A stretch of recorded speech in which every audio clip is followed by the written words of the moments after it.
Every morning, millions of people walk into a coffee shop and spend £3, £4, sometimes even £6 on something that costs just a fraction of that to make. A cup of coffee. And at first, it seems like a simple transaction. Coffee beans, milk, a paper cup, a few minutes of someone's time. So why are people willing to spend billions on it every year?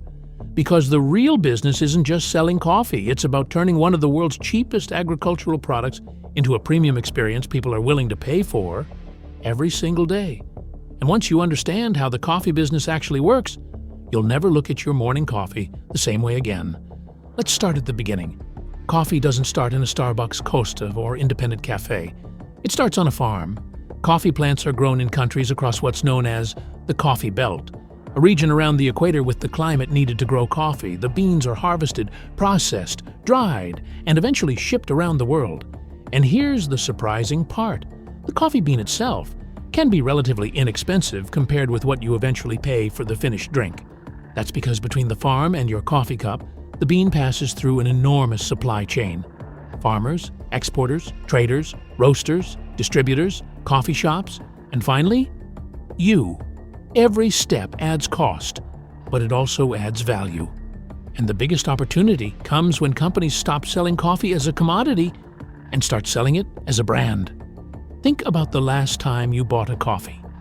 You probably didn't walk into the shop thinking, I need 18 grams of roasted Arabica beans.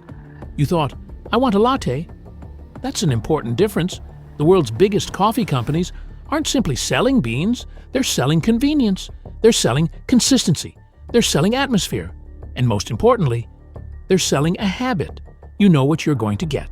You know roughly how much it'll cost, you know where to find it, and you can get it on your way to work without thinking about it. That's incredibly powerful, because when a company becomes part of someone's daily routine, it doesn't have to convince that customer to buy again from scratch. The customer simply comes back tomorrow, and the day after that, and the day after that. That's where the real money begins. Now let's take a typical coffee that costs around £4.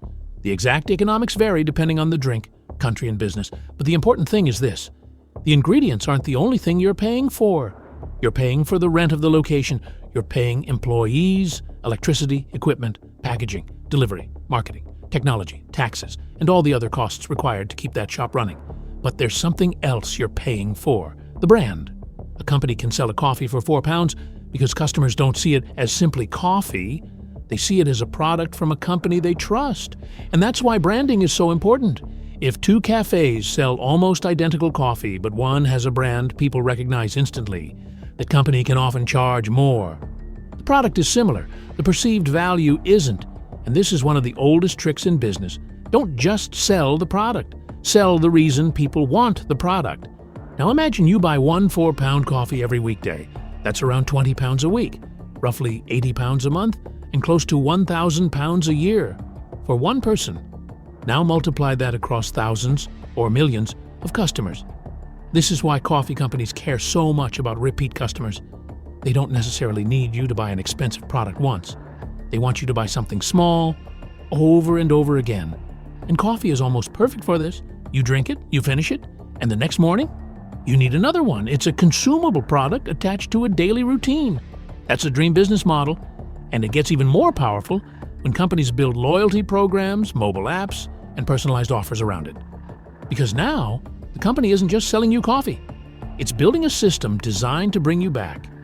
There's another reason the coffee business can become incredibly valuable. Location? Think about where major coffee chains put their stores. Train stations, busy shopping streets, office districts, universities, airports, petrol stations, places where people are already going. Because convenience can be worth more than price. You might have a cafe selling a coffee for £2 5 minutes away, but if you're rushing to catch a train, you're probably buying the £4 coffee that's right next to the station. That extra money isn't necessarily paying for better coffee. It's paying for convenience. And when you have thousands of locations in high footfall areas, those small purchases start adding up very quickly. This is where companies like Starbucks become interesting. Starbucks isn't simply a company that sells coffee. It's a global retail system. It has stores, supply chains, roasting operations, technology, mobile ordering, loyalty programs, consumer data, licensed locations, and one of the world's most recognizable coffee brands. Coffee is only one part of the machine, and that's an important lesson for anyone interested in business. Some of the biggest companies don't become huge because their product is dramatically better than everyone else's. They become huge because they've built a system around the product, a system that controls the customer experience, the distribution, the branding, and most importantly, the relationship with the customer. So why does coffee work so well as a business? First, it's cheap to produce compared with the final retail price. Second, people consume it repeatedly. Third, it's easy to customize and upsell. A basic coffee can become a latte. Add a flavor, add another shot, switch the milk, add food, and suddenly a simple drink becomes a much larger transaction. Fourth, it's highly brandable. And finally, it's built around habit. That combination is incredibly powerful. The companies that understand this aren't just selling caffeine, they're selling a moment in your day, your morning routine, your meeting with a friend, your 5-minute break from work. And once a product becomes part of someone's lifestyle, price becomes much less important. So the next time you walk into a coffee shop and spend £4 on a drink, remember what you're actually buying. You're not just buying coffee, you're buying a supply chain that stretches across the world. You're buying convenience, you're buying branding, you're buying an experience, and you're buying into a habit that millions of people repeat every single morning. That's how something that starts as a tiny coffee bean can become a billion-dollar business. And that is the real business behind your morning coffee. If you enjoyed this video, subscribe to the Profit Files for more stories about the companies, money, and business models hiding in plain sight.